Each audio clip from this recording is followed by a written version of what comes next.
Magandang araw mga kaibigan at ngayon po ay mamimitas tayo ng talbos ng kamote at ito po ay idadagdag natin pagpakain sa ating mga alagang baboy. Ito po ay madali po magpataba ito at siyempre po dagdag healthy rin po sa ating mga alagang baboy. Ito po ay sinadya ko po talaga na magtanim ng kamote, hindi lang po sa panggulay natin sa araw-araw, pangsahog doon sa mga, lalo na po sa mga tinulang isda. Masarap po ito.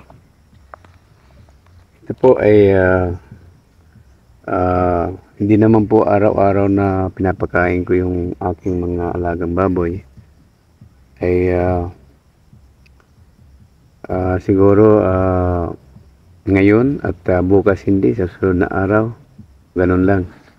Dahil siyempre po, hindi naman po ganong kalakihan itong mga tanim ko, kalawak. Ngayon mga kaibigan, simulan na natin magpitas. At siyempre po, at gamit tayo ng gunting. At ito, guntingin lang natin para hindi po masira ang ito. Ganyan lang po. Okay.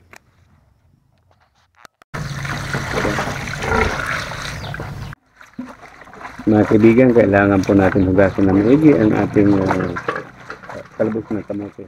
Kaya nga pala mga kaibigan, ito po yung natitira pong anak ng aking baboy. Apat po ito. Yung isa nilechong ko po nung itong December 24 nung Pasko. Ayun po ay yung naapakan sa likod. At ito po mga kaibigan, ganun na po sila kalaki. At sa awa ng Diyos, ito po yung pinakabansot, pero apat sila, pero makikita nyo na ngayon. At siguro namang nasa ilang kilo na po ito. Bali, ito na po, 3 buwan pa lang mula anong pinanganak po. Ayan po. Sarap na sarap po sila. Ayan. Maganda po kung meron kayong mga tanim na kamote talaga o hindi lang o kaya kangkong. Maganda po sa katawan ng ating mga alagang baboy. Ayan po. Masustansya po. Hindi lang po dun sa lang natin pasahin sa puro pigs. At sabagay kung wala talaga, anong magagawa? At ito lang po naman ay para sa optional po sa pagpapakain ng ating mga alagang baboy. At ganoon din po dito pa sa aking inahin. Buntis na po siya ng mga mag-iisang buwan na po.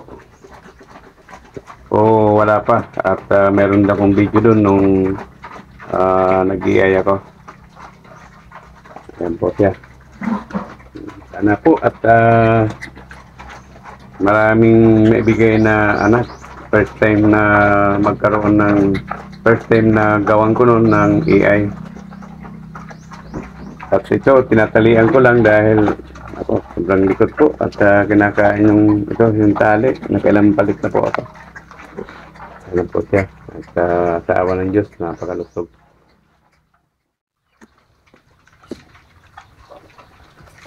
Ayan po mga kaibigan, nakikita niyo naman at kung meron kayong mga alagang baboy,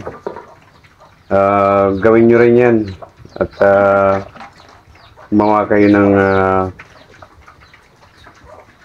ibang pamamaraan para dagdag sa pagpapakain ng ating mga alaga kangkong tsaka talbos ng kamote. Okay mga kaibigan, hanggang dito na lang po. Maraming salamat po sa inyong lahat.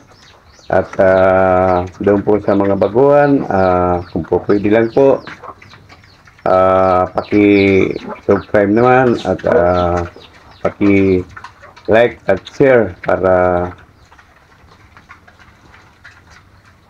at paki-hit na rin ng notification bell para lagi kayong updated sa aking mga bagong i-upload na mga video.